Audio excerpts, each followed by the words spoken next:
শুভ বিকাল বন্ধুরা, আমি দিথি আর আমার সাথে রয়েছে প্রীতম। আমি প্রীতম। আর আমাদের নতুন চ্যানেলে আপনাদের সবাইকে স্বাগত, দিতি প্রীতম ব্লগস। ইয়েস। আর আমরা এখন রেডি হয়ে পড়েছি ন্যাড়াপোড়া উৎসবে যাব বলে আমাদের রানাঘাট অবকাশ পার্কে।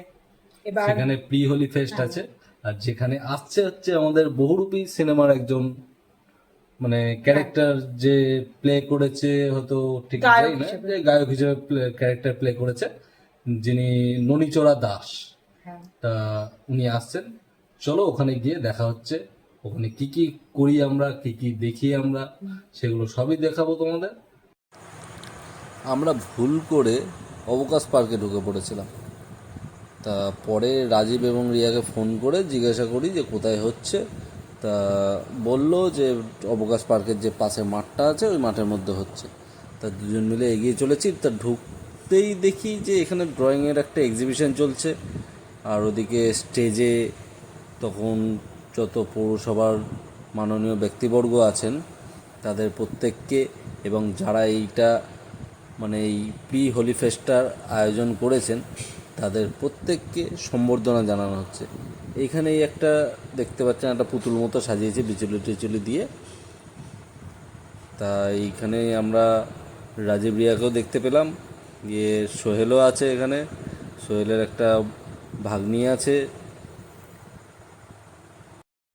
আমাদের মঞ্চে আসতে অনুরোধ জানাচ্ছি আমাদের এই 10 নম্বর ওয়ার্ডের প্রাক্তন কাউন্সিলর, বিশিষ্ট সমাজসেবী এবং বিশিষ্ট আবৃত্তি শিল্পী শ্রীমতী পাপিয়া বন্দ্যোপাধ্যায়। আপনাকে অনুগ্রহ করে মঞ্চে অতিথির আসন গ্রহণ করতে অনুরোধ জানাচ্ছি। দুলাল পাত্র, আমাদের রানাঘাট পৌরসভার মাননীয় কাউন্সিলর দুলাল পাত্র, তিনি মঞ্চে অতিথির আসন গ্রহণ করলেন। আর এই মুহূর্তে প্রাক্তন কার্যনির্বাহী আধিকারিক আমাদের মধ্যে এসে উপস্থিত উজ্জ্বল ভারতের বিশিষ্ট শিল্পী, আন্তর্জাতিক খ্যাতি সম্পন্ন শিল্পী, যার খ্যাতিতে রানাঘাট গৌরবান্বিত, সেই উজ্জ্বল ভারতীকে আমরা মঞ্চে পেলাম অতিথির আসনে। তিনি এই মুহূর্তে অতিথির আসন গ্রহণ করলেন।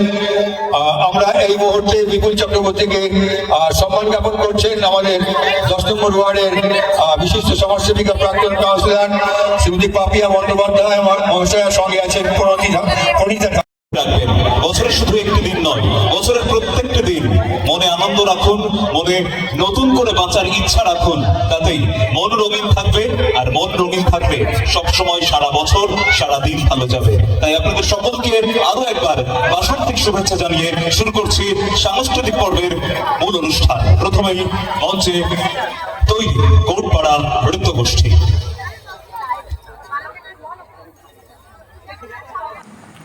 এখানে আমরা প্রত্যেকে তখন আবির নিয়ে একটু অনেক খেলা করছি, কেননা এখানে আবিরেরও ব্যবস্থা ছিল, যে আবির নিয়ে যারা ইচ্ছা সবাইকে আবির লাগাতে পারে, কোনো অসুবিধা নেই। যাই হোক, এখানে সবাইকে আবির লাগানো হচ্ছে। দিথি যেমন পেছন থেকে আবির নিয়ে এবার রাজীবকে গিয়ে মাখাবে, কেননা রাজীব তার আগে ওর মুখটা পুরো একদম লাল বাঁদরের মতো করে দিয়েছে, যার জন্য ও এখন রাজীবকে মাখাতে গেছে। আমরা এখানে গানের তালে তালে সবাই নাচানাচি শুরু করে দিয়েছিলাম। আর নাচতে নাচতে তো প্রচণ্ড পরিমাণে আবির খেলেছি। এখানে আবিরের রঙের ব্যবস্থা ছিল, সবার মুখ দেখলে বুঝতেই পারবে। এক একজনের মুখ চেনার মানে পরিস্থিতিতে ছিল না, আর ওইদিকে চলছিল গান। আমরা তো সেই নাচানাচি করেছি, মানে কি বলবো, মানে আজকে এত নেচেছি সন্ধ্যাবেলায়, পা পুরো ব্যথা। আর চারপাশটা দেখতেই পাচ্ছ, মানে প্রচণ্ড ভিড় হয়েছিল, মানে সমস্ত জায়গায় রঙের ব্যবস্থা ছিল। এখানে রাজীব পুরো পিতাবের মুখটাকে বেগুন বানিয়ে দিয়েছে, বেগুনের কালার হয়ে গেছে। আর এখানে আমি কি বলছিলাম তখন আমি নিজেও ভুলে গেছি, কারণ সাউন্ডটা অফ করতে হয়েছে, এত জোরে জোরে গান বাজছিল। এখানে রিয়া বলছে আমাকে তো পুরো রং মাখিয়ে তোরা ভূত করে দিয়েছিস। এখানে আমিও পুরো রং মেখে ভূত হয়ে গেছি।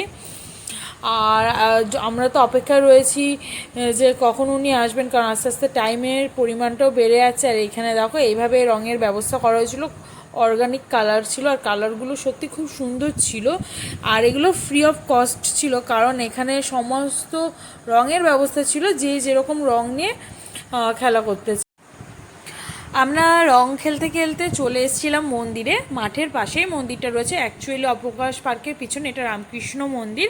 আমরা এখানে এসে একটু দাঁড়িয়েছিলাম, ফটো টটো তুললাম। আর তোমরা দেখতেই পাচ্ছ মানে এখন 7:30 বাজে, এই টাইমে মন্দিরটা এত সুন্দর লাগছে লাইটিংয়ের জন্য। আমিও আজ এই প্রথম এলাম, এর আগে আসা হয়নি। সত্যিই খুব সুন্দর জায়গা, যেটা বলার মতো না। দীর্ঘদিন ধরে পথ চলি, কিন্তু আমার মনে হয়েছে যে আপনারা সত্যি প্রত্যেকের দায়িত্বে পরিপূর্ণ। অমিত যখন কাজ করে, অমিত কোনো দিকে তাকায় না, এটা আমার দারুণ লাগে।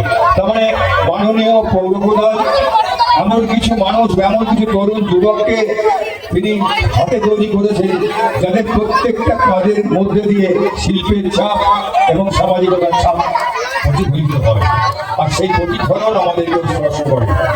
আমি অবাক লাগে যে আমরা এই শহরের মানুষ, আমরা গর্ববোধ করি এই শহরের মানুষ। আর এই শহরের একজন পৌর প্রধান আছেন, যিনি সুস্থ সংস্কৃতির বাতাবরণে তার মস্তিষ্ক এগিয়ে চলে, যিনি সবারই চেতনায় উদ্বুদ্ধ, যিনি রামকৃষ্ণ ভাবাদর্শে উদ্বুদ্ধ, স্বামী বিবেকানন্দের ভাবা।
ভালো করে সবাইকে নিয়ে একটা ইয়ে করে দিই, ভালো লাগছে ভাই।